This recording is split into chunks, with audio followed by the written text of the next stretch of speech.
A Werewolf Shifter Romance, written by Amelia Hart. Chapter 1.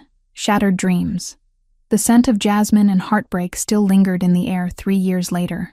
Ruby Winters stood at her clinic window, watching the first snow of winter dust the streets of Cedar Falls, and tried not to remember the night that destroyed everything she thought she knew about love. 24 now, she had built a life of careful routines and deliberate distances. Her veterinary clinic sat on the edge of town, far enough from the Riverside Pack territory that she could pretend the supernatural world didn't exist. Most days, she succeeded. Today wasn't one of those days. The anniversary was tomorrow. 3 years since Mason Hayes, alpha of the Riverside Pack, had stood before 200 witnesses and chosen another woman as his Luna. 3 years since he'd looked right through Ruby as if she were nothing more than air, his voice steady and sure as he'd spoken the words that shattered her world. I choose Victoria Crane as my mate and Luna. Ruby's fingers tightened around her coffee mug, the ceramic warm against her palms. She could still feel the phantom ache in her chest, the place where something vital had been ripped away. The bond she'd thought existed between them had snapped so cleanly that night. She'd wondered if it had ever been real at all. And yet, even shattered bonds leave echoes. Sometimes, in the silence of lonely nights, she could still feel the faintest tug, like a ghost of something that should have been gone forever. Her wolf stirred restlessly beneath her skin, a constant reminder of what she'd lost. Shifters weren't meant to live alone. They thrived in packs, surrounded by family and purpose. Instead, Ruby had spent 3 years in self-imposed exile, treating the pets of humans who had no idea what she truly was. The memory hit her without warning, as it always did on difficult days. She was 17 again, standing in the moonlight behind the pack house with Mason's hands gentle on her face. They'd been talking about the future, about the ceremony that would make him alpha when he turned 21. His thumb had traced her cheekbone with such tenderness that her heart had nearly burst. "When I'm alpha," he'd whispered, his forehead pressed to hers, "everything will be different. Better. I promise." She'd believed him. God, how she'd believed him. The front door chimed, jerking her back to the present. Mrs. Henderson shuffled in with her ancient Persian cat, Mr. Whiskers. The routine was familiar, comforting even. Ruby could lose herself in the simple act of healing, using her instincts for something that mattered without the complicated politics of pack life. "He's been acting strange again," Mrs. Henderson worried, her weathered hands gentle on the cat's fur. "Won't eat, won't play. Just sits by the window looking lost." Ruby's heart clenched. She knew that feeling intimately. "Let's take a look at him." As she examined the elderly cat, her healing instincts hummed to life. It was more than veterinary training that guided her hands. It was something deeper, something that had always set her apart from other Omegas. Her touch could ease pain in ways that medicine couldn't explain, could calm the wildest animals with nothing more than skin-to-skin contact. The gift had manifested early, when she was barely 12. Her mother had called it a blessing from the moon goddess herself, a sign that Ruby was meant for something special. Mason had been fascinated by it, always bringing her injured animals to heal, watching with wonder as her power flowed through her fingertips. "You're incredible," he'd told her once, watching her mend a bird's broken wing. "I've never seen anything like it." Now that same gift felt more like a curse, a constant reminder of everything she'd lost. "He's grieving," Ruby said softly, meeting Mrs. Henderson's worried eyes. "Animals feel loss more deeply than people realize." "Has anything in his environment changed recently?" Mrs. Henderson's face crumpled. "My husband passed last month. Harold always gave Mr. Whiskers his evening treats. I think he's waiting for him to come home." The familiar ache bloomed in Ruby's chest. She understood waiting for someone who would never return. Animals process grief differently than we do. He needs time and extra attention. Try giving him those treats yourself, same time every evening. It will help him understand that care continues, even when everything else has changed. After Mrs. Henderson left with a purring, Mr. Whiskers and specific instructions for grief counseling a cat, Ruby allowed herself a moment of quiet pride. This was her purpose now. Healing the wounded, comforting the lost. It wasn't the life she'd dreamed of as a young Omega in love with her alpha, but it was enough. Her phone buzzed against the counter. The number made her stomach drop. Mason. She stared at the screen until it went dark, then immediately lit up again. Same number. Same name that still made her heart race for all the wrong reasons. Ruby let it go to voicemail. Then curiosity won, as it always did where Mason was concerned. She pressed play, hating herself for the weakness. His voice was exactly as she remembered.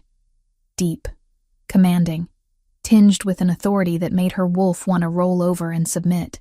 But there was something else now, something she'd never heard before. Desperation. Ruby, I know you don't want to hear from me, but there's an emergency. The pack's in trouble. Children are sick, and our healer can't figure out what's wrong. We need your help. Please. I wouldn't ask if there was any other choice. The message ended with silence that stretched longer than words. Ruby set the phone down with shaking hands. An emergency. Children sick. Her pack. Even if she'd been cast out of it by choice and circumstance. Every instinct screamed at her to ignore it, to protect herself from whatever new pain Mason Hayes could inflict. But underneath the fear and old hurt, something else stirred. Purpose. The same drive that made her heal wounded animals, that made her incapable of turning away from suffering. Her wolf whined softly, torn between self-preservation and the bone-deep need to help her people. Ruby closed her eyes and tried to imagine ignoring the call. Tried to picture herself going home to her empty apartment, eating dinner alone while somewhere in the territory she'd grown up in. Pack children might be dying. The image made her physically ill. She couldn't do it. Whatever Mason had done to her heart, whatever Victoria Crane represented in terms of political alliances and perfect Luna material, Ruby couldn't abandon children who might need her healing touch. Her hands were already reaching for her medical bag before she'd fully made the decision. 3 years of exile couldn't erase 21 years of belonging. The Riverside Pack had been her family long before Mason became its alpha, long before she'd been foolish enough to believe in fairy tale endings. She locked the clinic and headed for her car, stomach churning with anticipation and dread. Seeing Mason again would hurt. Seeing him with Victoria would be agony. But if children needed healing, Ruby couldn't live with herself if she stayed away. The drive to Pack territory took 20 minutes through winding mountain roads that grew more familiar with each mile. The forest seemed to welcome her back, pine-scented air flowing through her partially open windows. Her wolf stretched hopefully beneath her skin, recognizing home despite everything that had happened. The pack house loomed ahead through the trees, a sprawling log structure that had housed the Riverside Pack's leadership for 3 generations. Warm light spilled from every window, and the parking area was crowded with vehicles. Whatever the emergency was, it had drawn the entire pack. Ruby sat in her car for a long moment, gathering courage she didn't feel. 3 years ago, she'd worn her mother's silver dress to Mason's choosing ceremony, her hair pinned up with the pearl combs he'd given her for her birthday. She'd stood with the other eligible females, heart pounding with certainty that this was her moment, her destiny. Instead, she'd watched him choose Victoria Crane, a newcomer who'd arrived just months before with a tragic story and political connections that made her the obvious choice for Luna. Ruby had stood there in her beautiful dress, surrounded by 200 witnesses, and felt her heart break so completely, she'd wondered if the sound was audible. Now she was back, wearing scrubs and carrying a medical bag instead of dreams. Then she saw him. Mason Hayes stepped onto the front porch, his broad shoulders filling the doorway. Even from a distance, even after 3 years, her body recognized him instantly. Her wolf stirred, confused and hopeful and hurt all at once. He was still beautiful in that dangerous way that had captivated her since childhood. Black hair that perpetually looked like he'd run his fingers through it. Blue eyes that could cut through pretense and see straight to the truth. Tall enough that she'd always had to tilt her head back to meet his gaze. Broad enough that she'd felt protected just standing next to him. But there were changes too. New lines around his eyes. A tension in his shoulders that spoke of burdens carried alone. Being alpha had aged him, marked him in ways that made her heart ache despite everything.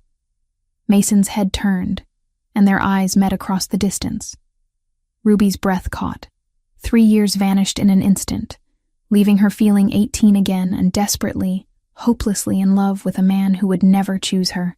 His expression shifted. Surprise, relief, something that might have been regret. He started down the steps toward her, each movement deliberate and controlled.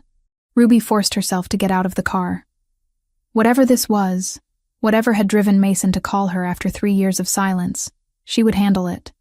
She would help whoever needed healing and then leave, just as she had before. She wouldn't let herself hope for anything more than that. Not again. Chapter 2. Desperate Hearts. Mason reached Ruby's car before she could change her mind and flee. 3 years had done nothing to diminish the effect she had on him. If anything, distance had sharpened the ache until it felt like a physical wound. She looked older, more guarded, but still beautiful in a way that made his chest tight. Her dark hair was shorter now, falling just past her shoulders in waves that caught the porch light. The scrubs she wore were practical, professional, but they couldn't hide the curves he remembered tracing with desperate hands in stolen moments behind the pack house. Her green eyes held new shadows, pain he'd put there, and the knowledge made his wolf snarl with self-directed fury. Ruby. Her name fell from his lips without permission. Rough with emotion he had no right to feel. She straightened her shoulders, lifting her chin in that stubborn way he remembered. Where are the children? Straight to business. No warmth, no acknowledgement of what had once existed between them. He deserved that, but it still cut deep. The infirmary. Doc Peterson's been working around the clock, but take me to them. Her voice was clipped, professional. She grabbed her medical bag from the passenger seat, movements sharp with purpose. Mason nodded, falling into step beside her as they walked toward the pack house. He could smell her scent now. Honey and wild flowers with an undertone of antiseptic from her work. His wolf whined, desperate to move closer, to bury his face in her neck and breathe her in until the ache of 3 years apart finally eased. Instead, he kept his distance and tried to find words that might bridge the chasm between them. Ruby, I don't. She didn't look at him, her gaze fixed on the front door. Whatever you want to say, I don't need to hear it. I'm here for the children, nothing else. The dismissal stung, but he pushed through it. I know, and I'm grateful. More than you know. She said nothing, but he caught the slight softening around her eyes before her expression hardened again. The pack house buzzed with activity. Members moved through the hallways with worried efficiency, their scents thick with anxiety and fear. Ruby's arrival sent ripples through the crowd. Some surprised, others relieved, a few openly hostile. She'd left without explanation 3 years ago, abandoning them in their eyes, choosing exile over staying to see her former love with another woman. Mason's jaw tightened as he caught the whispers, the pointed looks. He'd deal with that later. Right now, nothing mattered except getting Ruby to the children who needed her. The infirmary occupied the entire east wing of the pack house. What had once been a simple medical room had been expanded over the years into a fully equipped facility. Ruby paused in the doorway, her professional eye taking in everything. The multiple beds, the medical equipment, the exhausted faces of parents keeping vigil, and the children. 7 of them, ranging in age from 4 to 11. They lay motionless in hospital beds, skin pale and waxy, breathing shallow and labored. IVs dripped steadily into their small arms, but nothing seemed to be helping. Ruby's mask of professional distance cracked. Her hand flew to her mouth, muffling a small sound of distress. How long have they been like this? Her voice was thick with emotion. 3 days, Doc Peterson answered, looking up from a chart with tired eyes. Started with little Emma here. By the next morning, 6 more had the same symptoms: fever, vomiting, then this. He gestured helplessly at the unconscious children. Ruby was already moving, setting her bag down beside the nearest bed. 4-year-old Tommy Morrison lay there, his cherubic face gray and still. She placed her hands on his forehead, and Mason watched her expression shift into something he remembered. The focused intensity she got when her healing abilities kicked in.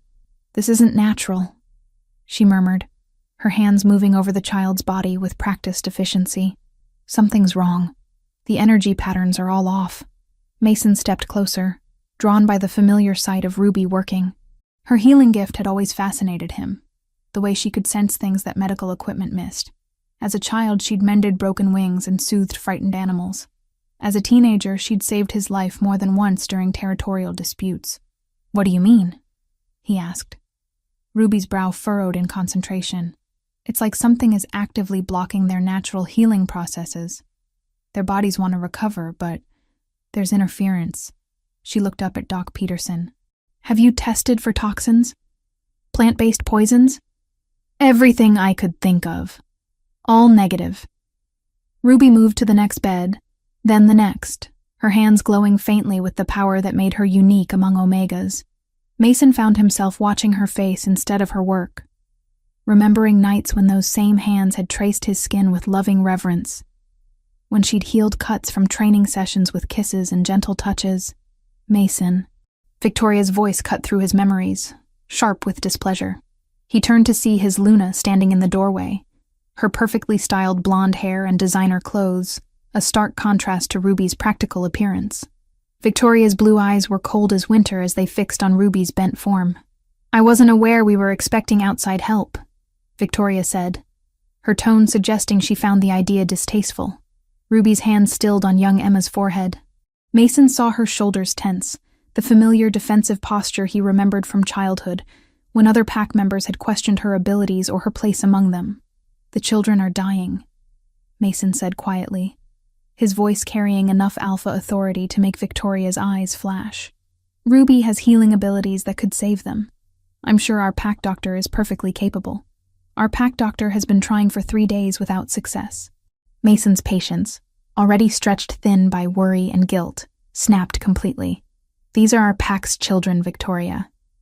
If Ruby can help them, we use every resource available." Victoria's mouth tightened, but she said nothing more. The tension in the room was thick enough to cut, and Mason could see Ruby's discomfort in the set of her shoulders. "I need quiet to work," Ruby said without looking up. Her voice was steady, professional, but Mason caught the underlying strain. Victoria made a sound of disgust and swept from the room. Mason should have followed, should have smoothed things over with his Luna, maintained pack harmony. Instead, he found himself moving closer to Ruby, drawn by invisible threads he'd never learned to cut. "What do you need?" he asked softly. Ruby glanced at him, and for a moment, her guard dropped. He saw exhaustion there, worry, and something that looked almost like longing before she shuttered her expression again. "Space," she said. "And time." Mason nodded, stepping back to give her room to work. But he didn't leave. Couldn't leave, not when she was here in his territory for the first time in 3 years. Not when her presence made everything in him settle in ways he'd forgotten were possible. Ruby worked systematically through each child, her healing energy flowing in gentle waves. Mason could feel it even from across the room. Warmth and comfort, and the promise of restoration. It was intoxicating, being in the presence of her gift again. "There," she breathed suddenly, and Tommy Morrison's eyes fluttered open. A collective gasp went up from the parents in the room. Tommy blinked owlishly, looking around in confusion before his gaze fixed on his mother. "Mama?" His voice was small, hoarse, but wonderfully alive.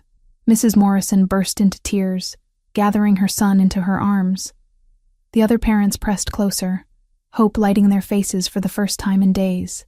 Ruby swayed slightly, the effort of healing taking its toll. Without thinking, Mason stepped forward, his hand finding her lower back to steady her. The contact sent electricity through him. She was warm and solid and real under his palm. Ruby jerked away from his touch as if burned. "Don't." The word was quiet, but final. Mason dropped his hand, the loss of contact leaving him cold. But Ruby was already moving to the next bed, her professional mask back in place. One by one, she worked through the children, pouring her healing energy into each small body until all 7 were sitting up, asking for water and their parents and wondering what had happened. The infirmary erupted in celebration. Parents wept with relief. Children demanded snacks and explanations, and Doc Peterson shook his head in amazement as he checked vitals that had returned to normal. Through it all, Ruby remained apart, packing her medical bag with mechanical precision. Mason watched her hands shake slightly with exhaustion and wanted nothing more than to hold her, to tell her how incredible she was, how grateful he felt. Instead, he approached cautiously, like she was a wild animal that might flee. "Ruby, thank you. I don't know how to—" "They were poisoned," she interrupted, her voice flat. "Someone gave them wolfsbane extract mixed with something else. Something designed to mask the toxin until it was almost too late." The words hit Mason like a physical blow. Poisoned? Deliberately? Ruby finally looked at him, and her green eyes were hard. "Someone in your pack tried to kill these children, Mason. This wasn't an accident or some mysterious illness. It was attempted murder." The room had gone silent around them, parents and pack members absorbing the horrible truth. Mason felt his wolf surge with protective rage, the need to hunt down whoever had dared harm Pack Young. "Who?" The word came out as a growl. "Who would do such a thing?" Ruby shouldered her bag, avoiding his gaze. "That's for you to figure out. I've done what I came to do." She started for the door, and panic clawed at Mason's chest. She was leaving again. Walking away just like before, and he couldn't bear it. Not again. "Ruby, wait." She paused but didn't turn around. "What?" "Stay, please. We need to talk about—" "There's nothing to talk about." Her voice was steady, but he caught the slight tremor underneath. "You made your choice 3 years ago. Live with it." And then she was gone, leaving Mason standing in a room full of rescued children and the crushing weight of everything he'd lost. Chapter 3. Protected Prey. Ruby's hands shook as she fumbled with her car keys. The emotional toll of seeing Mason again, of healing those children, of feeling the old familiar pull toward the man who'd destroyed her. It was too much. She needed to get home, to the safety of her empty apartment where she could fall apart in private. The key finally turned, and she sank into the driver's seat with relief. Just as she reached for the gear shift, a sharp crack echoed through the parking area. The rear window of the car next to hers exploded in a shower of glass. Ruby's blood turned to ice. That wasn't an accident. Another crack, and her side mirror disintegrated. Someone was shooting at her, at the pack house, at children who'd just recovered from poisoning. She threw herself down across the front seats as another bullet whined overhead, her heart hammering against her ribs. Through the front windshield, she could see dark figures moving at the tree line, muzzle flashes winking in the shadows. The forest should have hidden them, but the hunters had chosen their ground well, an open stretch where the trees thinned just enough to give clear lines of sight. It wasn't chance. It was preparation. The pack house erupted into chaos behind her. Shouts of alarm, the sound of doors slamming, the unmistakable growls of shifters preparing to defend their territory. But Ruby was trapped in the open, pinned down by whoever was hunting them. A strong hand grabbed her car door, yanking it open. Ruby gasped, expecting to see a hunter with a weapon. Instead, Mason's face appeared, his blue eyes wild with protective fury. "Move over," he ordered, already pushing into the driver's seat as she scrambled to the passenger side. "Stay down." He gunned the engine, tires squealing as they peeled away from the pack house.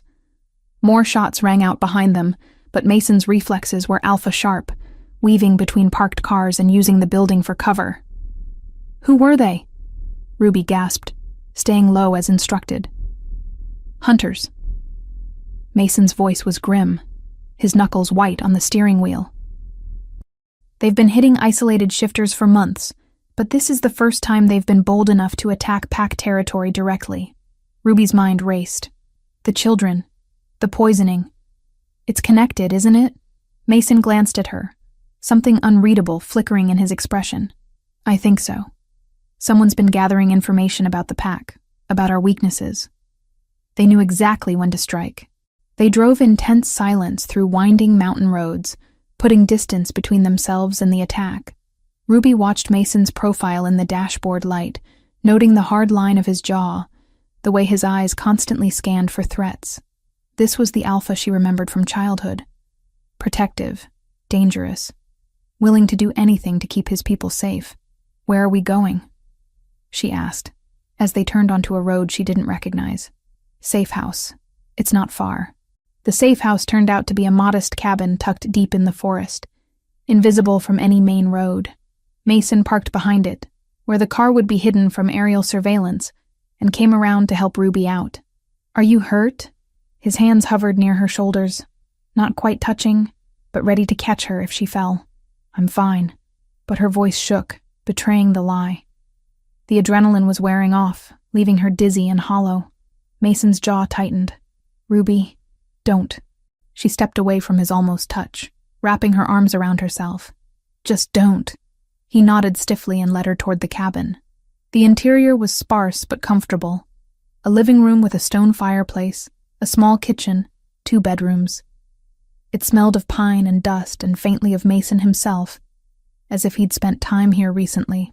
"You'll be safe here," he said, checking the locks on the windows. "The hunters can't track us this deep into pack territory." Ruby sank onto the couch, suddenly exhausted. Why are they targeting shifters with healing abilities? Mason paused in his security check. "What makes you think that's what they're after?" "The wolfsbane poisoning. It wasn't random." Ruby rubbed her temples, pieces of a terrible puzzle falling into place. Someone wanted to test whether I'd come back to heal pack children.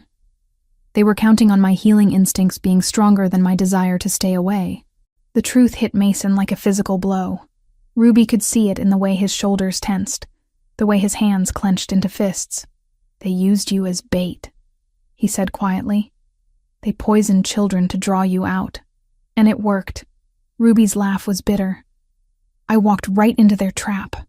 Mason crossed the room in 3 quick strides, dropping to one knee in front of the couch so they were at eye level. "This isn't your fault, Ruby. None of this is your fault." She looked at him, really looked, and saw something she'd never noticed before. Guilt. Deep, crushing guilt that went beyond tonight's attack. "You've known about the hunters," she said slowly. "For months. That's why you looked so worried when I showed up tonight. That's why you were checking the windows and the locks. You knew I was in danger the moment I set foot on pack territory." Mason's silence was answer enough. "And you called me anyway." Ruby's voice rose. "You knew they were targeting healers, and you still asked me to come. The children were dying because someone wanted to use me as bait, and you played right into their hands." Ruby stood abruptly, pacing to the window. "How could you do that? How could you risk my life without even warning me?" Mason followed her, his own temper flaring. "Because I was desperate. Because 7 children were dying and nothing else mattered. Because He stopped himself, jaw working. "Because you what?" "Because I couldn't let them die knowing you could save them." His voice was raw. "I couldn't live with that knowledge, even if it meant putting you in danger. Even if it meant you'd hate me more than you already do." Ruby stared at him, anger and hurt, and something dangerously close to understanding warring in her chest. "I don't hate you, Mason." The admission seemed to surprise them both. "I should," she continued quietly. "God knows I've tried, but I don't hate you. I hate what you did. I hate what you chose. But I don't hate you." Mason took a step closer, hope flickering in his eyes. "Ruby, don't." She held up a hand. "Whatever you're thinking, don't. 3 years doesn't just disappear because we're both in danger." But even as she said it, Ruby could feel her resolve weakening. Being this close to him, seeing him protective and worried, remembering the boy she'd fallen in love with. It was dangerous territory. Mason seemed to sense her internal struggle. He took another step forward, close enough that she could feel the warmth radiating from his body. "I dream about you," he said quietly. "Every night for 3 years. I dream about you, about that night, about what I should have said, should have done differently." Ruby's breath caught. "Mason, stop." "I can't." His voice was raw with emotion. "Not now that you're here. Not when I can finally tell you the truth." "The truth?" Ruby laughed bitterly. "The truth is that you chose her. Victoria Crane. Perfect Luna material with her political connections and her pure bloodline. You chose her over me." "I chose wrong." The words came out in a rush. "I chose out of fear and duty and political pressure, and it was the biggest mistake of my life." Ruby's heart clenched, but she forced herself to stay strong. "It's too late for this conversation." "Is it?" Mason moved closer still, and now she could smell his scent. Pine and cedar and the indefinable musk that was purely alpha. Because from where I'm standing, it looks like we have all night. The intensity in his eyes made her step backward. But there was nowhere to go. She was trapped between Mason and the window, caught in the pull that had always existed between them. The pack will survive one night without their alpha. Mason's hand came up to cup her cheek, his thumb brushing across her skin. But I won't survive losing you again. Ruby closed her eyes, fighting the urge to lean into his touch. You didn't lose me, Mason. You threw me away. I know. His voice broke on the words, and I've regretted it every day since. When she opened her eyes, he was staring at her with such naked longing that her breath caught. This was dangerous.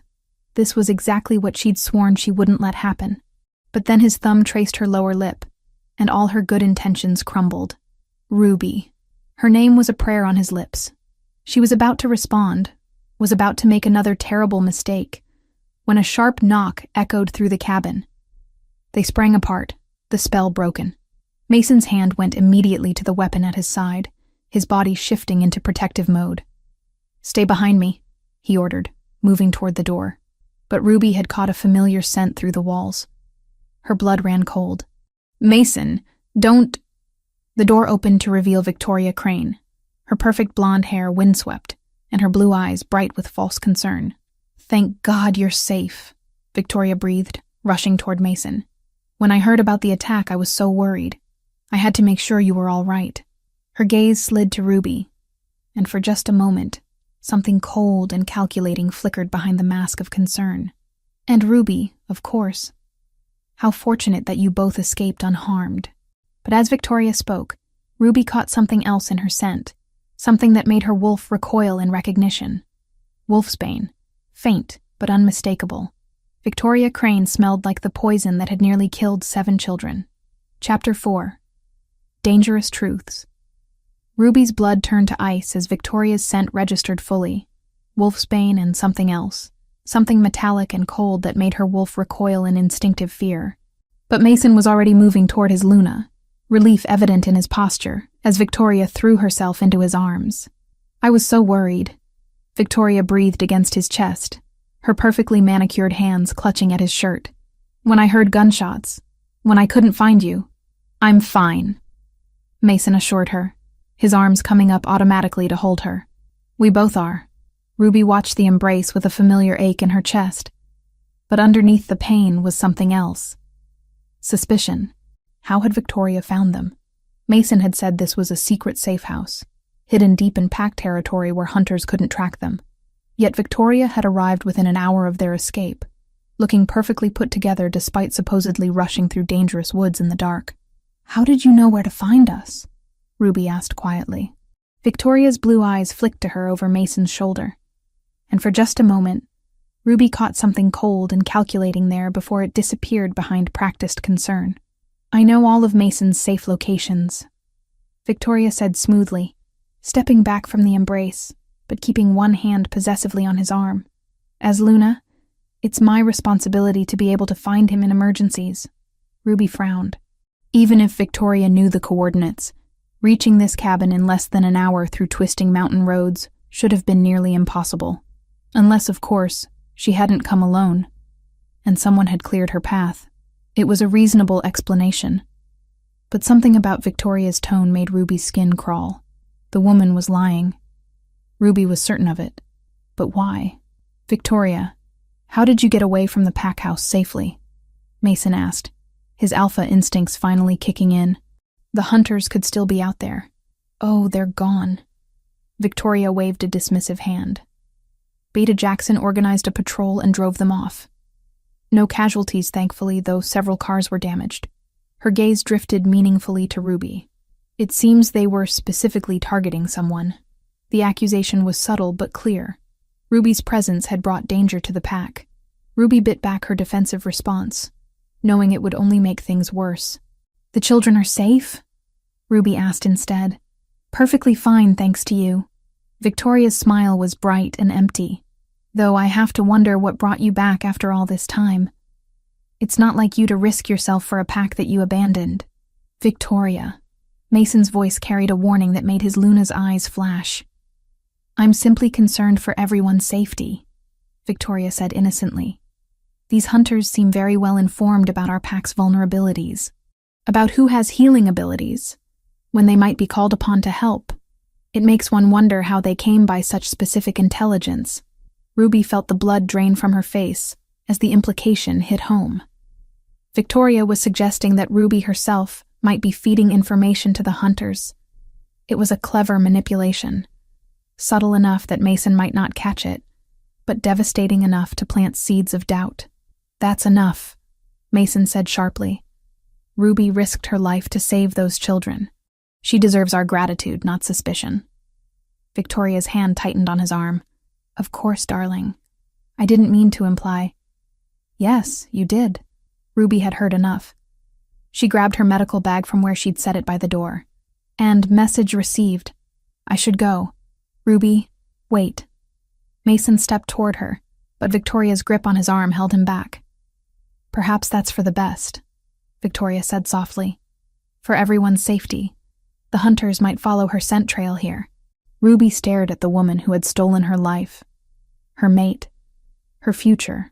Victoria Crane stood there looking like the perfect Luna, beautiful, composed, protective of her pack. But Ruby could smell the wolfsbane clinging to her clothes, could see the cold calculation behind her concerned facade. You're right, Ruby said quietly. I should go. But first, she moved closer to Victoria, close enough to catch the full impact of her scent. You smell like wolfsbane, Victoria. Isn't that interesting? Victoria's eyes widened in what looked like genuine surprise. What? That's impossible. Is it?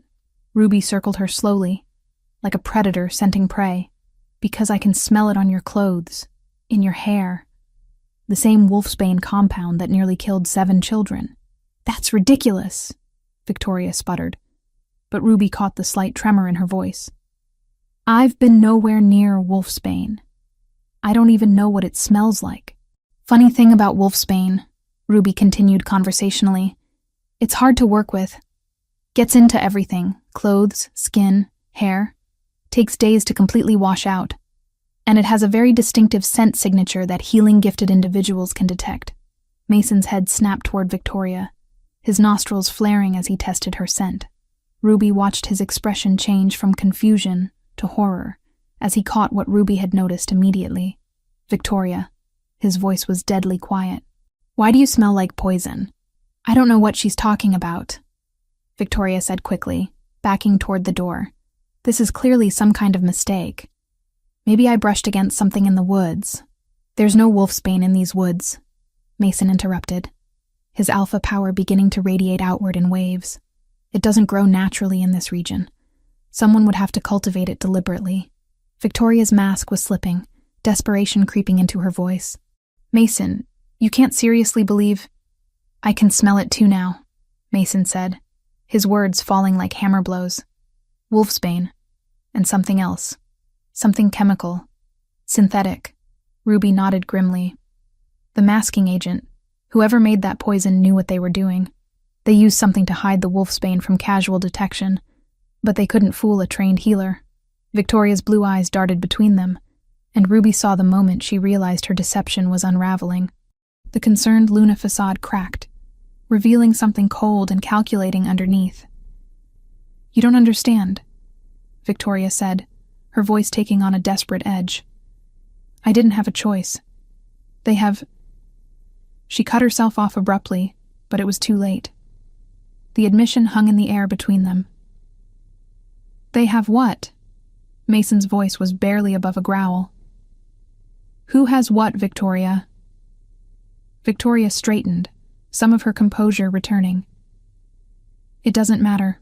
What's done is done. You poisoned children, Ruby said quietly. 7 innocent children.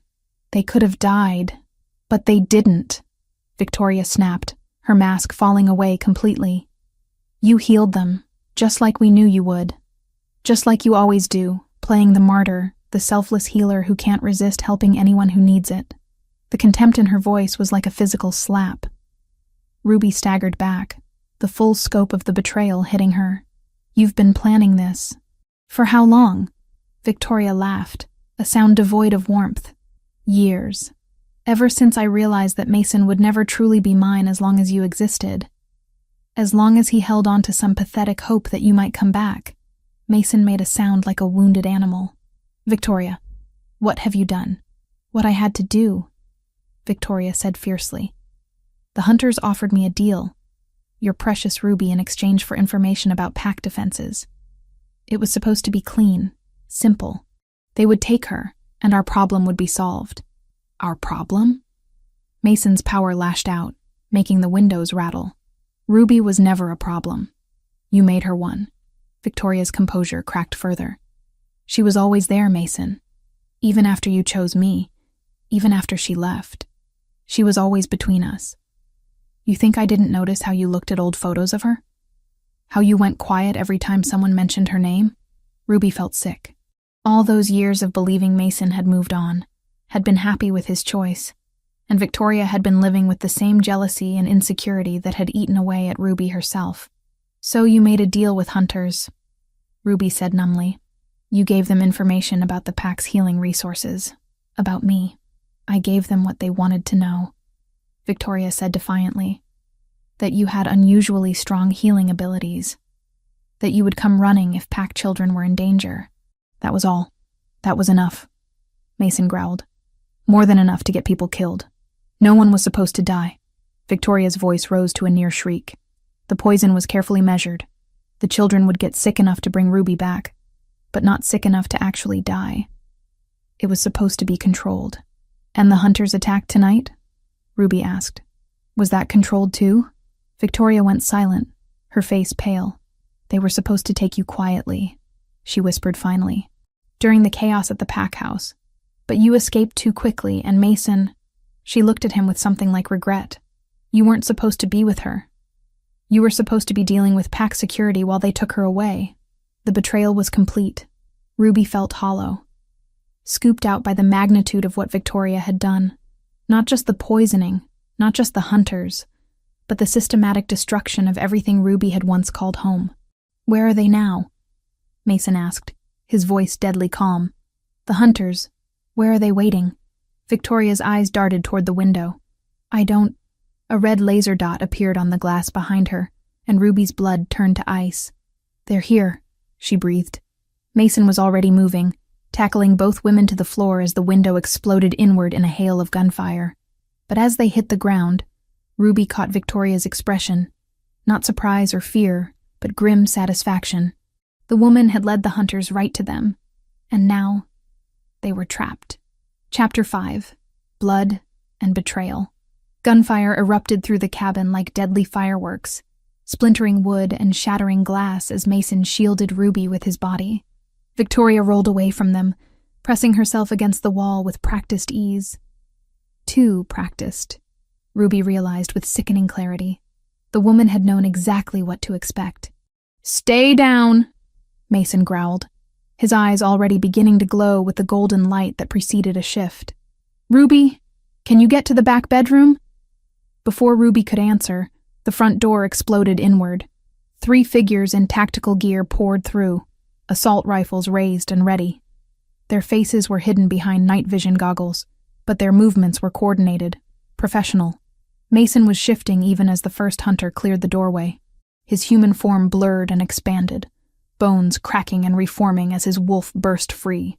8 feet of pure alpha fury landed on the lead hunter, massive jaws clamping down on the man's arm before he could fire.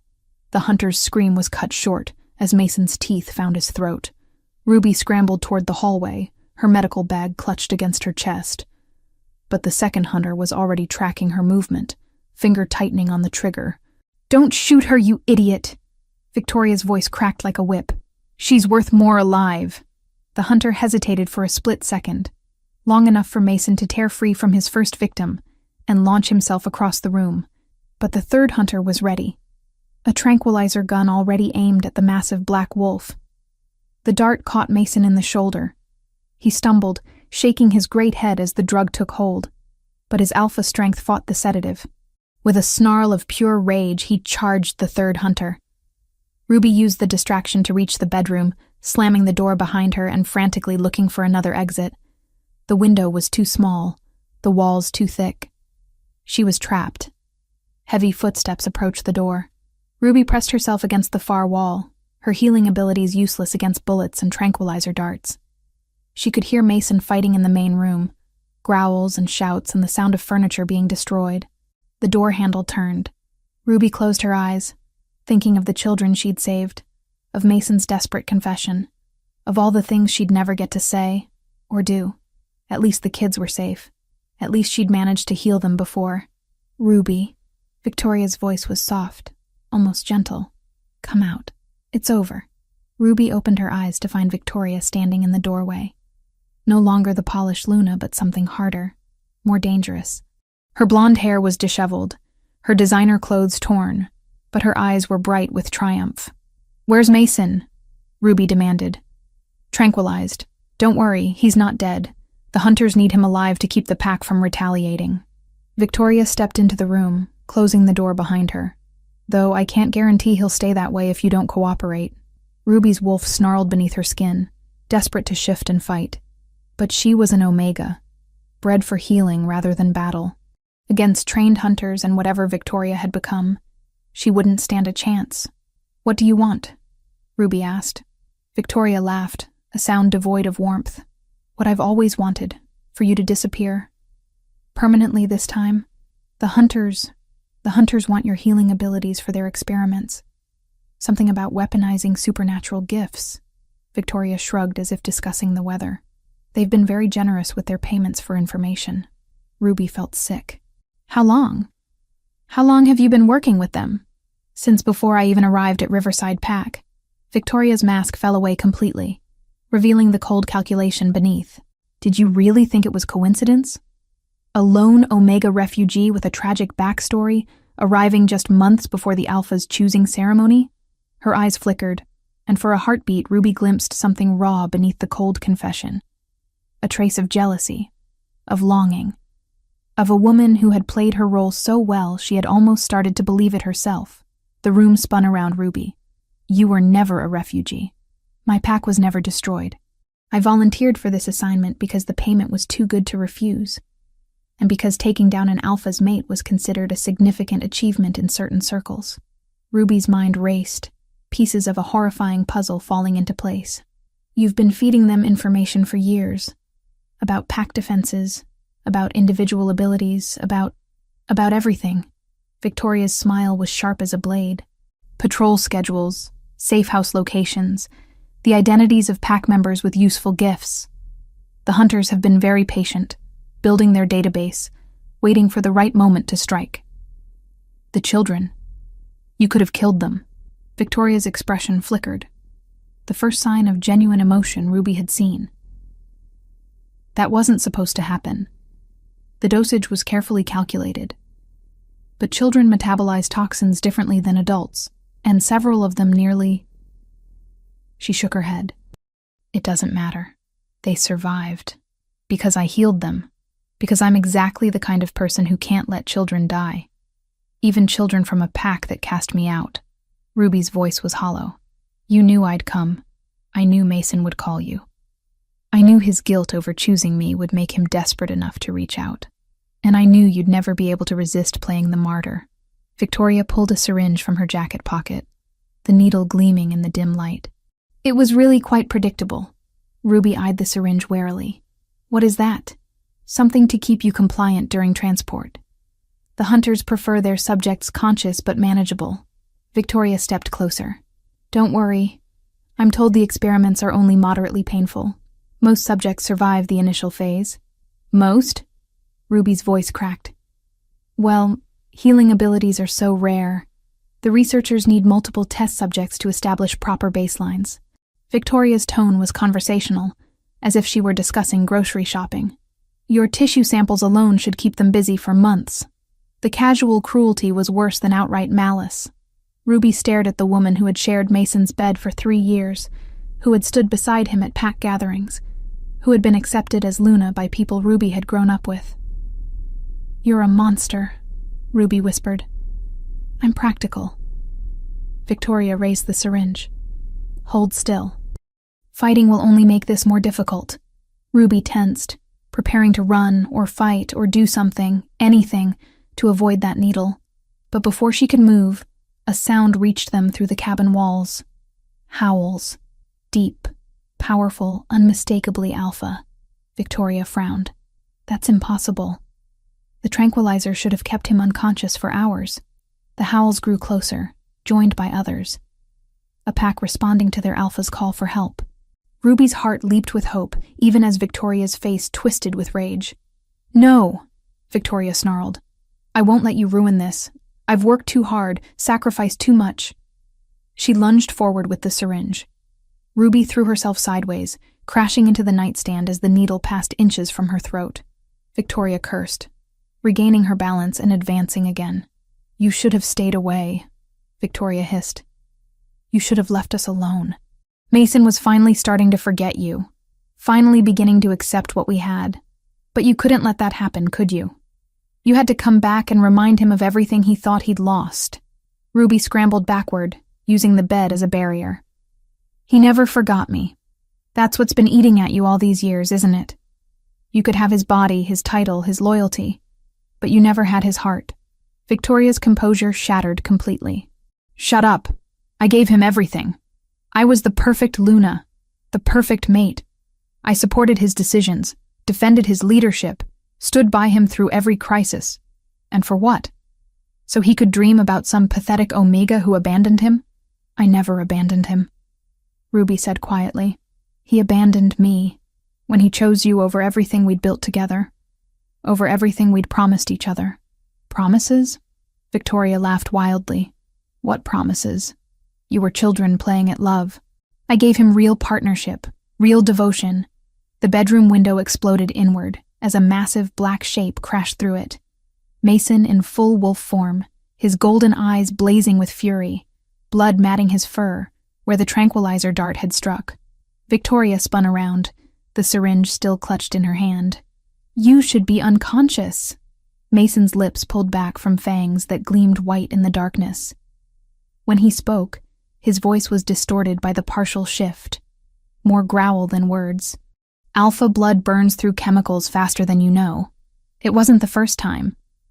As alpha, his metabolism had adapted to centuries of predators and poisons alike. What could kill an ordinary wolf in minutes only slowed him, his body burning through the toxin with sheer feral will. He launched himself at Victoria, but she was already moving. The syringe flew from her hand as she dove toward the door, screaming for the hunters. "Kill them both! The deal's off! Kill them both!" Mason landed where Victoria had been standing, his massive head swinging toward Ruby. For a moment their eyes met, human green and wolf gold, and Ruby saw everything he'd been trying to tell her.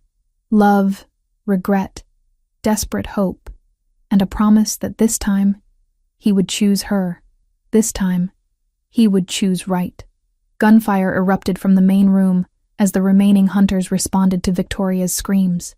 Mason's form blurred back toward human, his need to protect Ruby overriding his wolf's desire to hunt down the traitor who had nearly destroyed everything he cared about. "Can you climb?" he asked urgently, gesturing toward the broken window. Ruby nodded, adrenaline giving her strength she didn't know she possessed. Behind them, Victoria's voice rose in a desperate litany of orders and threats. But it was too late. The cavalry had arrived. As Ruby and Mason escaped through the window, the cabin erupted in the sounds of battle. Pack wolves against human hunters, loyalty against betrayal, love against the cold calculation that had nearly torn them all apart. The war for their survival had begun. Chapter 6: Fire and Redemption.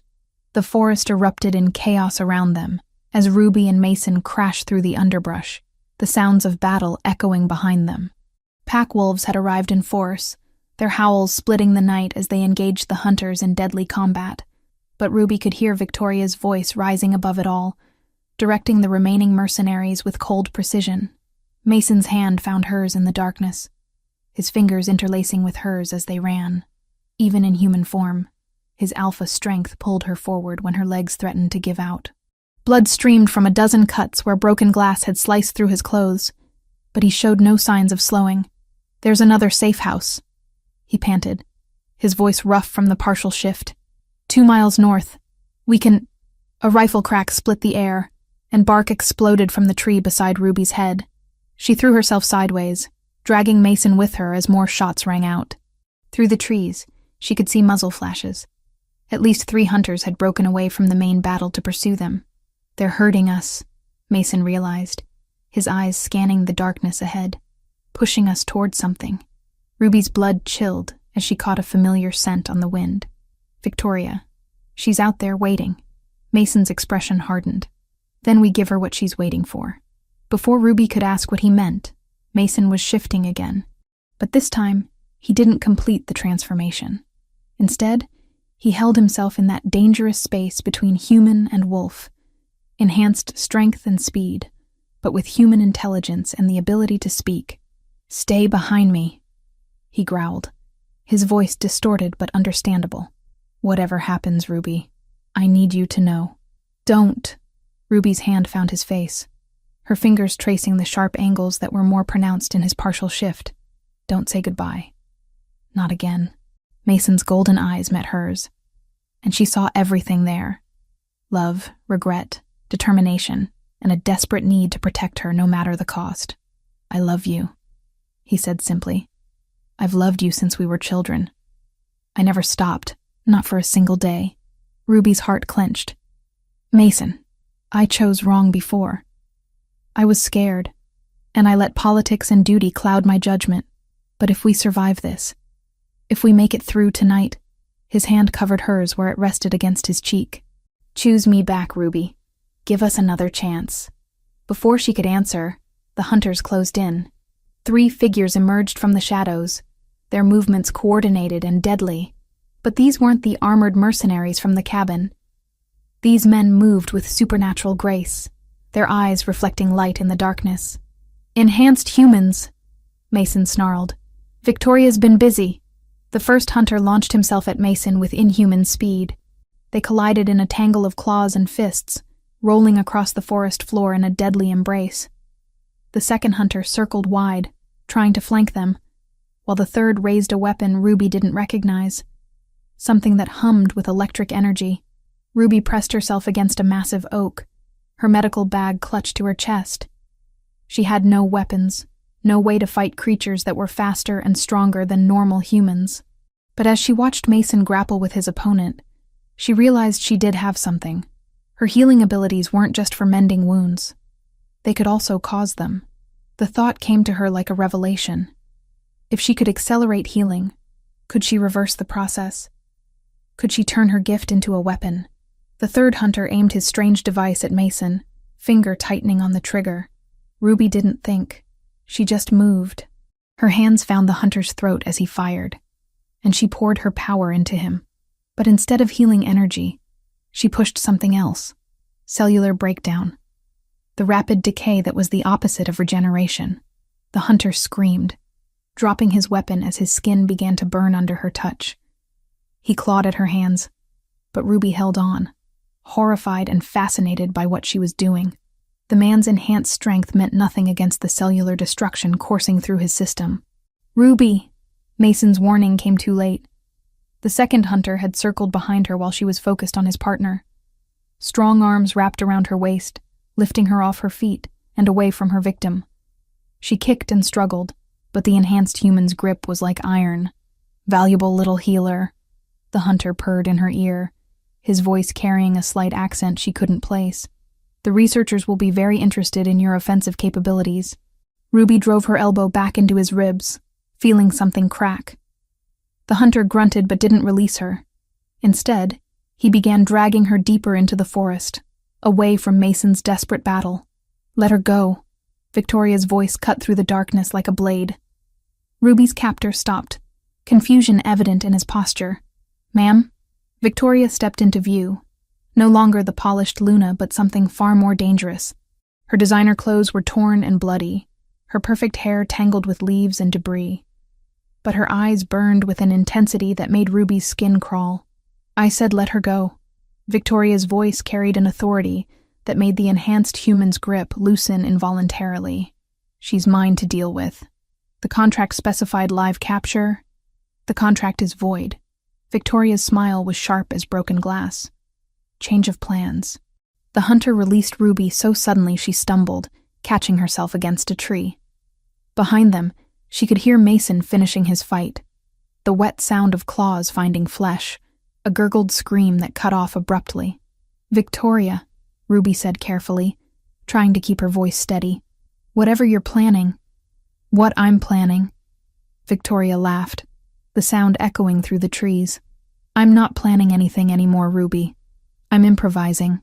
And do you know what I've realized?" Ruby remained silent, her mind racing as she calculated distances and escape routes. Mason was too far away, still dealing with the aftermath of his battle. She was alone with a woman who had already proven she was willing to kill children to achieve her goals. "I've realized that I can't compete with a ghost," Victoria continued, pulling a knife from her jacket. The blade gleamed in the moonlight, its edge razor-sharp. "For 3 years, I've tried to make Mason forget you. I've been the perfect Luna, the perfect mate, the perfect political alliance. But it was never enough, was it? Victoria, you don't have to, don't I?"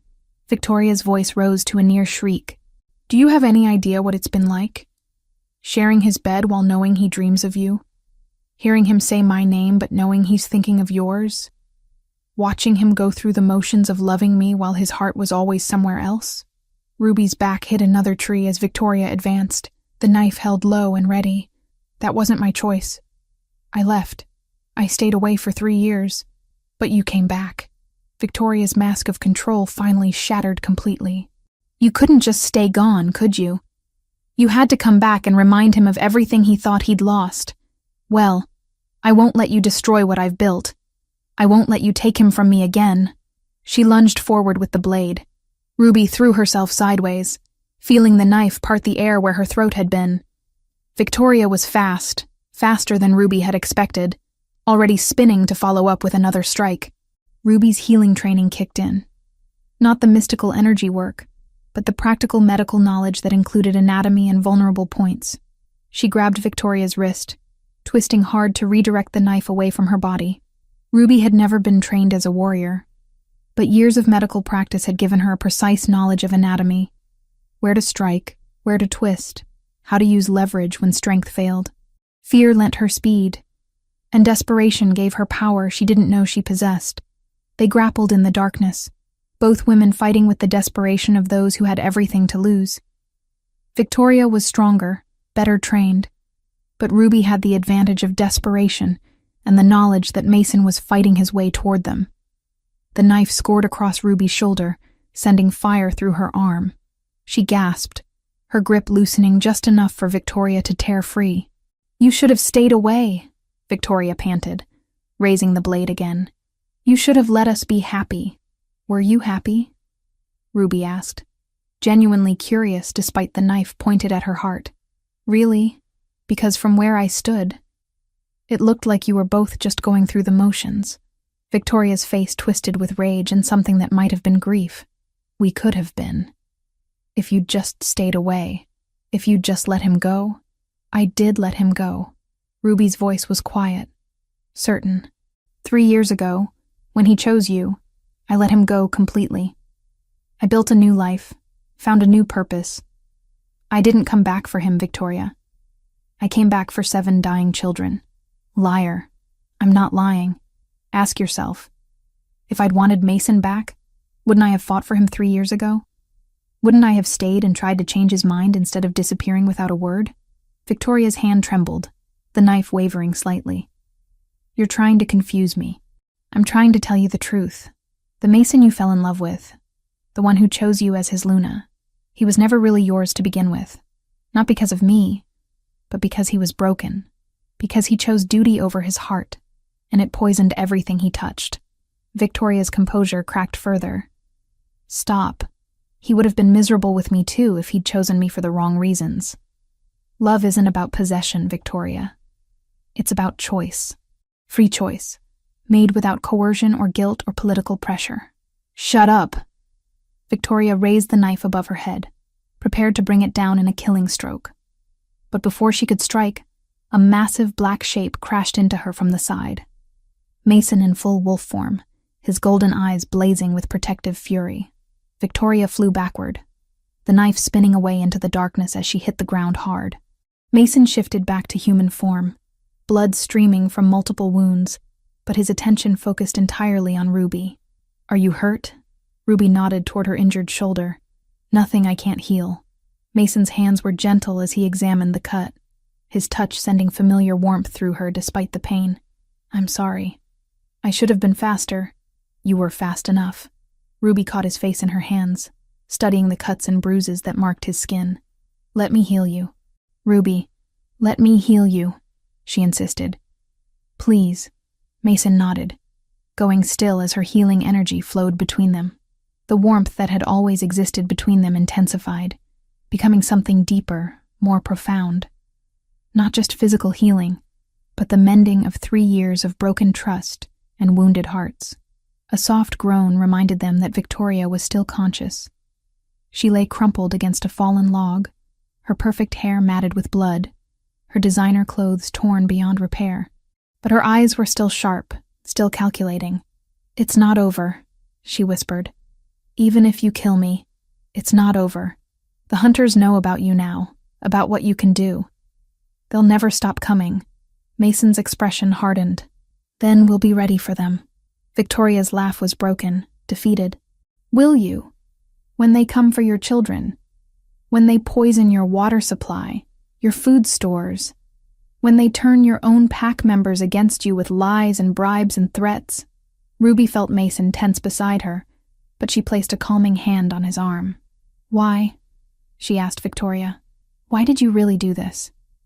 "It wasn't just about Mason, was it?"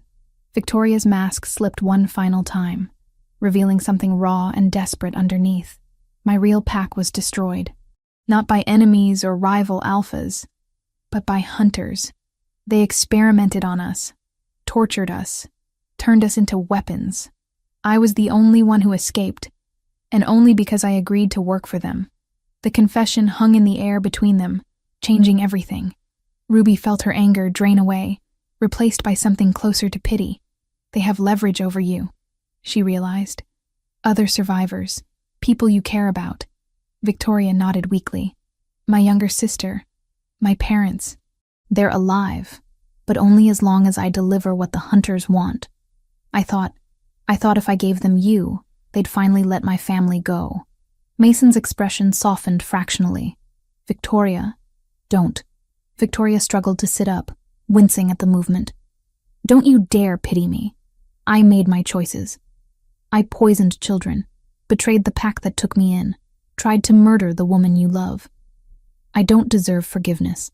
Ruby looked at this broken woman who had caused so much pain and felt something shift inside her chest. "Maybe not. But you deserve a chance to make things right." Victoria stared at her in shock.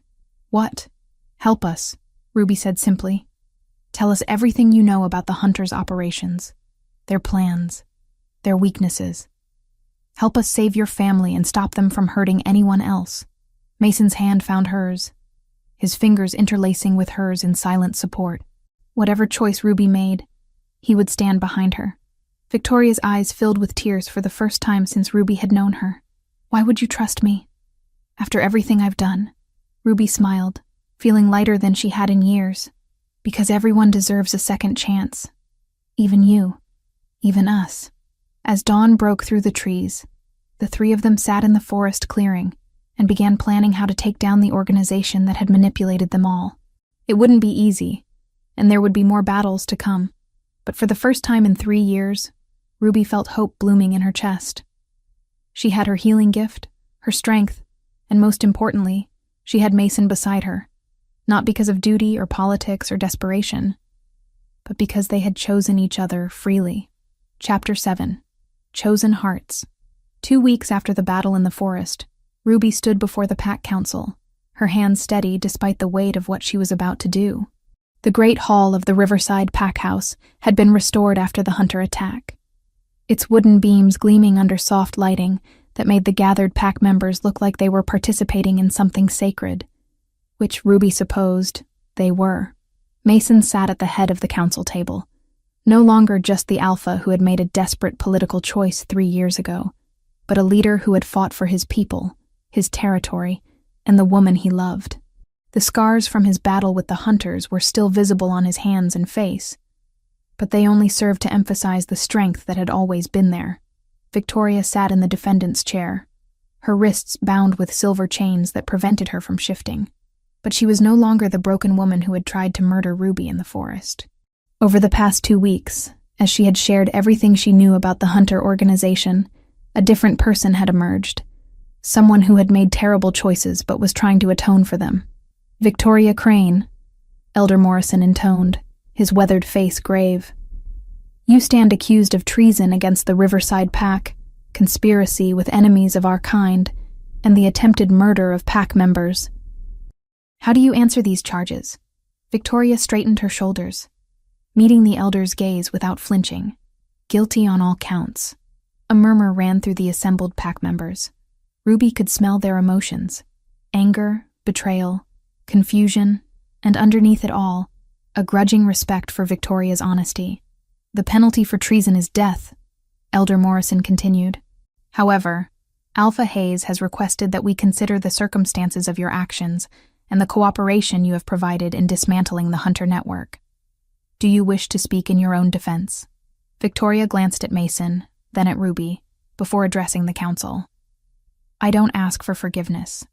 What I did was unforgivable. I poisoned children, betrayed people who trusted me, and nearly destroyed the pack that gave me shelter when I needed it most. Her voice was steady, but Ruby could see the pain in her eyes. I only ask that you remember that the Hunter organization is still out there. They have other operatives, other plans. My death won't stop them. But the intelligence I've provided might. Elder Chen leaned forward. You would have us show mercy to spare your family? I would have you show mercy because it's the right thing to do. Victoria replied quietly. Because this pack is better than the organization that shaped me. Because Alpha Hayes and Ruby Winters have shown me what real strength looks like.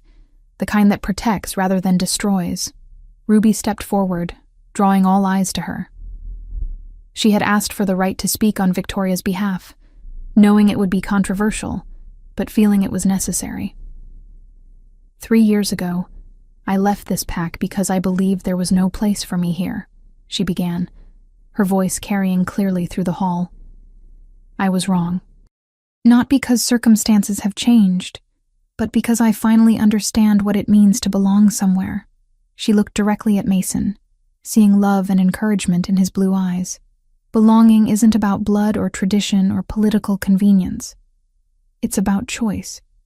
About deciding to stand with people even when it's difficult, even when they've hurt you, even when forgiveness seems impossible. Ruby turned to face Victoria.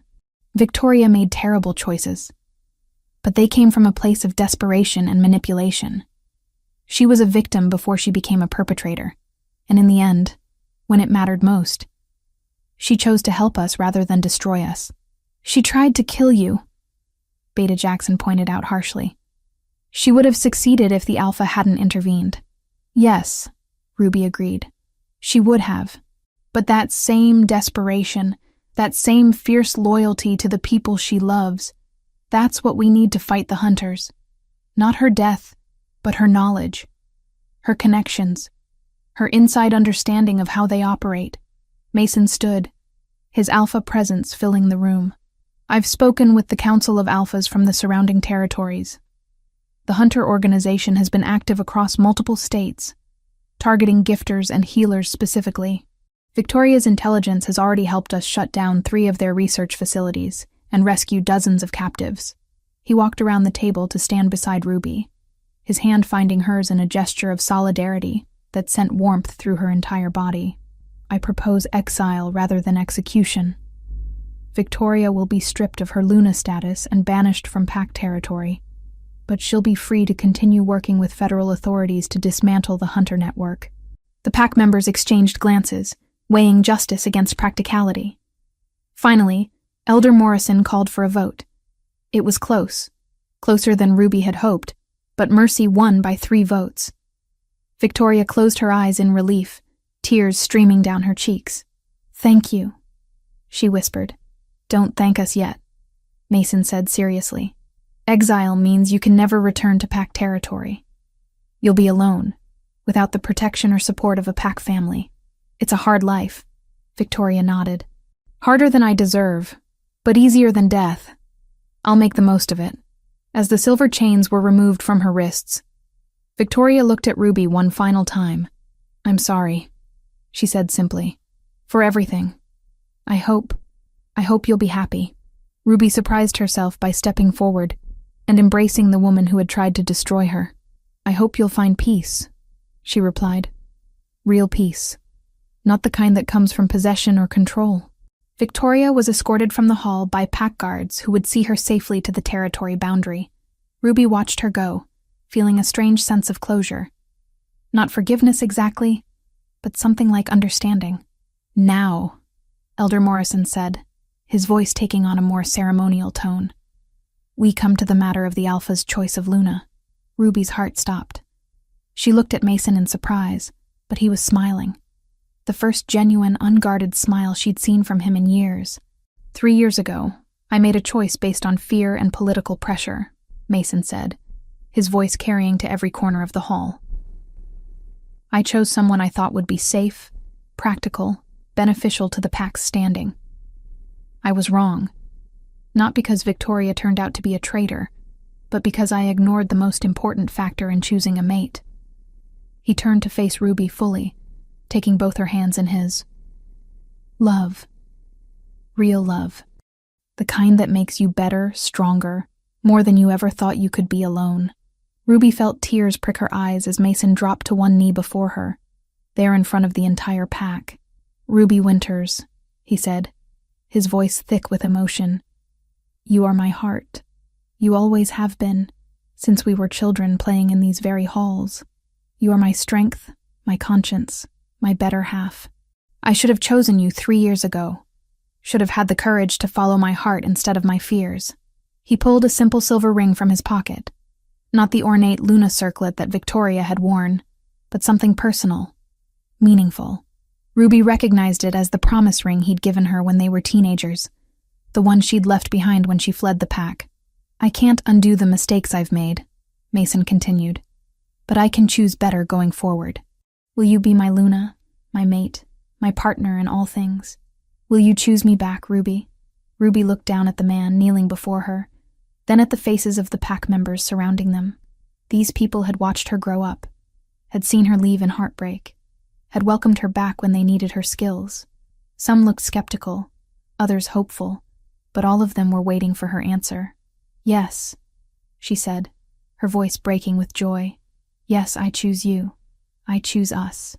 I choose this pack and this life and this chance to build something real together.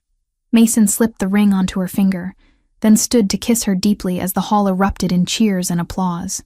Ruby kissed him back with 3 years of pent-up longing, tasting salt from tears she hadn't realized she was crying. When they finally broke apart, Elder Morrison was beaming. Then by the authority vested in me by pack law and moon goddess tradition, I pronounce you Alpha and Luna of the Riverside Pack. May your bond be strong, your leadership wise, and your love enduring. The celebration that followed lasted well into the night. Pack members who had been hesitant to accept Ruby initially found themselves won over by her genuine warmth and the obvious happiness she brought to their Alpha. Children who remembered her healing them weeks earlier brought her drawings and flowers. Elder wolves shared stories of her parents, who had been beloved members of the pack before their deaths. Ruby felt overwhelmed by the acceptance, by the sense of belonging she had never quite achieved before. This wasn't just Mason choosing her. This was an entire community welcoming her home. Later, as the celebration wound down, Ruby and Mason found themselves alone on the back porch of the pack house, looking out over the territory that was now theirs to protect. Any regrets? Mason asked, his arm around her waist as they watched the moon rise over the forest. Ruby considered the question seriously. About Victoria? About the hunters? About the children who were hurt because of choices neither of us made? About us. About choosing this life. Ruby turned in his arms, studying his face in the moonlight. He looked older than he had 3 years ago, marked by leadership and responsibility, and the weight of difficult decisions. But his eyes still held the same warmth that had captured her heart when they were children. No regrets, she said firmly. We both had to grow into the people we are now. We had to learn what love really means, what it costs, what it's worth. 3 years ago, we weren't ready for this. Now we are. Mason smiled, leaning down to rest his forehead against hers. I love you, Luna. Ruby's heart swelled at the title, not because of the power or status it represented, but because of the partnership it promised. I love you too, Alpha. As they kissed under the full moon, Ruby felt her healing abilities stir, not to mend wounds or fight toxins, but simply to celebrate the joy flowing between them. Around them, the pack territory settled into peaceful sleep, protected by leaders who had chosen each other freely and would guard their people with everything they had. The hunter threat wasn't gone, might never be completely gone, but they would face it together, as partners, as mates, as the Alpha and Luna the Riverside pack deserved. Ruby had finally found her way home. Chapter 8. Coming Home. 6 months later, Ruby woke to sunlight streaming through the windows of the master bedroom she now shared with Mason, and the sensation of tiny feet kicking against her ribs. She placed a protective hand over her rounded belly, marveling at how much her life had changed since that desperate phone call that had brought her back to the pack. Good morning, little ones, she murmured to the twins growing inside her. At 4 months along, they were already active, as if eager to join the world that awaited them. Mason stirred beside her, his arm tightening around her waist as he nuzzled into her neck. How are they today? Restless. Like their father. Ruby smiled as she felt his lips curve against her skin. I think they're going to be trouble. The best kind of trouble, Mason said, his hand joining hers on her belly. Strong and stubborn and absolutely perfect. Ruby turned in his arms, studying his face in the morning light. The stress lines that had marked him during the hunter crisis had softened, replaced by the contentment of a man who had found his purpose. Leading the pack alongside her felt natural in a way his previous arrangement with Victoria never had. The medical center opens today, she said, excitement threading through her voice. Mason's smile was full of pride. Luna Ruby Winters Hayes' Interpack Healing Center. Has a nice ring to it. Ruby had spent the past 6 months working with pack leaders from across the state to establish a neutral medical facility where any shifter could receive care, regardless of pack affiliation or political tensions. It had been her dream project, combining her veterinary training with her healing abilities to serve the broader supernatural community. Dr. Martinez arrives this afternoon to oversee the surgical wing, Ruby continued, then paused as a familiar scent reached her. And it looks like we have a visitor. Mason's expression grew cautious as he caught the scent too. She wasn't supposed to return for another month. A soft knock on their bedroom door preceded Victoria's voice. Alpha? Luna? I'm sorry to disturb you, but there's news. Ruby and Mason exchanged glances. Victoria's exile had technically ended 3 months ago after she'd successfully helped federal authorities dismantle the last known hunter research facility. Rather than return to pack territory permanently, she had chosen to work as a liaison between the supernatural community and human law enforcement, a role that kept her traveling, but allowed her to use her experience for good. Come in, Victoria, Ruby called. Victoria entered, looking healthier than Ruby had seen her in years. Exile had been difficult, but it had also freed her from the desperate need to maintain a perfect facade. Her blonde hair was shorter now, practical rather than styled, and she wore simple clothes that spoke of function over fashion. I apologize for the early hour, Victoria said, genuine regret in her voice. But I wanted to tell you personally before you heard it from official channels. Mason sat up straighter. What happened? We found them, Victoria said simply. My family. My real family. They're alive, and they're free. Ruby felt tears prick her eyes as she saw the relief and joy on Victoria's face. Victoria, that's wonderful. The final hunter facility was hidden in Alaska. Victoria continued, her voice thick with emotion. My parents, my sister, 17 other survivors. They'd been held there for over a decade. The experiments, the conditioning, everything the hunters did to them. She paused, composing herself. It's going to take time for them to heal, but they're safe now. Mason leaned forward. Do you need pack support? Medical resources? Victoria's smile was grateful, but sad. Thank you, but they're in good hands. The government has a specialized rehabilitation program for supernatural trauma survivors. And honestly, I think they need time to remember who they were before the hunters twisted them into weapons. Ruby understood. Victoria's family had been through horrors that would take years to process. They needed professional help, not well-meaning pack intervention. "What will you do now?" Ruby asked. "Keep working with law enforcement. There are always new threats, new organizations trying to exploit supernatural individuals." Victoria paused, looking uncertain for the first time since entering.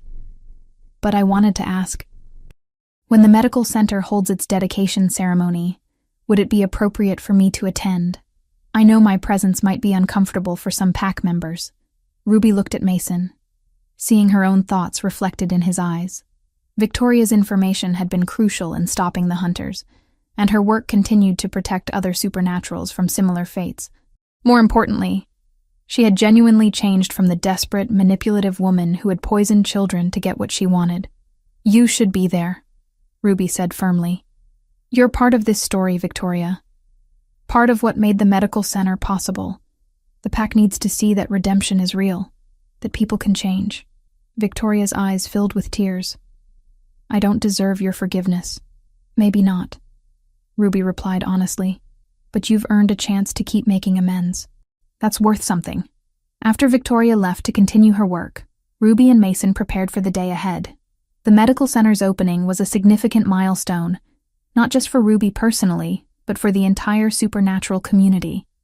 For the first time, shifters from rival packs would have a place to receive care without political complications. The dedication ceremony drew representatives from 12 different packs, as well as federal officials and human medical professionals who had been cleared to work with supernatural patients. Ruby stood at the podium, her hand resting on her belly as she looked out at the crowd gathered in the center's main lobby.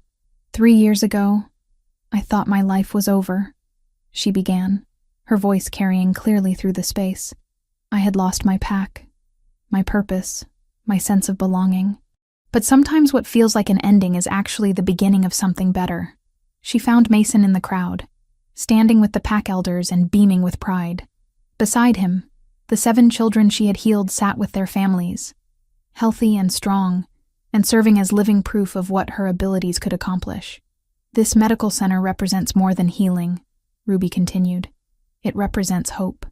Hope that our communities can work together, that old rivalries can be set aside for the greater good, that no one should suffer simply because they don't have access to appropriate care." The applause was thunderous, but Ruby's attention was caught by a familiar figure at the back of the room. Victoria had arrived as promised, dressed simply but appropriately, her presence causing some murmurs, but no open hostility. Progress, Ruby thought. Not perfect, but progress. Dr. Martinez, the human physician who would head the surgical department, spoke next about the groundbreaking research opportunities the center would provide. Several pack leaders offered their support and resources. But the moment that moved Ruby most was when little Emma Morrison, one of the children she had saved from wolfsbane poisoning, presented her with a drawing. "It's you and Alpha Mason and your babies," Emma explained solemnly, "and all of us being safe and happy." The drawing was crude but heartfelt, stick figures with big smiles standing in front of a building labeled Healing Place. Ruby accepted it with tears in her eyes, knowing it would have a place of honor in her office. As the ceremony wound down and guests began touring the facility, Ruby found herself in the quiet of her new office, looking out at the forest that surrounded the medical center. Mason appeared in the doorway, carrying 2 cups of tea. "Penny for your thoughts?" he said, settling into the chair beside her desk. Ruby accepted the tea gratefully, inhaling the calming blend of chamomile and honey. "I was thinking about second chances, about how sometimes the worst thing that happens to you can lead to the best thing. Any regrets about the path we took to get here?" Ruby considered the question seriously. The past 6 months had been challenging, rebuilding trust with the pack, establishing the medical center, dealing with the ongoing hunter investigations, and navigating pregnancy while taking on the responsibilities of being Luna. "No regrets," she said finally. "Every choice, every mistake, every moment of pain, it all led us here, to this life, this love, this chance to make a real difference. Mason reached for her hand, his fingers intertwining with hers in the gesture that had become as natural as breathing. I love you, Luna. Today, tomorrow, and for the rest of our very long lives. I love you too, Alpha, Ruby replied, feeling the twins shift restlessly as if responding to their parents' voices. All of you. As afternoon turned to evening and the medical center settled into quiet readiness for its first patients, Ruby and Mason returned to the pack house hand in hand. The future stretched ahead of them, full of challenges and joys, responsibilities and rewards, but faced together as true partners. Ruby had finally found her home, not in a place or a title, but in the choice to love and be loved completely. The girl who had once believed she was unwanted, unworthy, had become a woman who knew her own value and chose to share it freely with the world. The scent of jasmine and heartbreak that had haunted her for so long was finally gone, replaced by something infinitely sweeter. The perfume of new beginnings, of love freely given and gratefully received, of a life built on choices made with an open heart. Under the light of the full moon, Alpha Mason Hayes and Luna Ruby Winters Hayes settled into their shared bed, surrounded by the pack they protected and the future they were building together. In 6 months, their twins would arrive to add their voices to the song of home Ruby had thought she'd lost forever, but she had never lost it. She had simply been waiting for the right moment, the right person, the right choice to bring her back to where she belonged.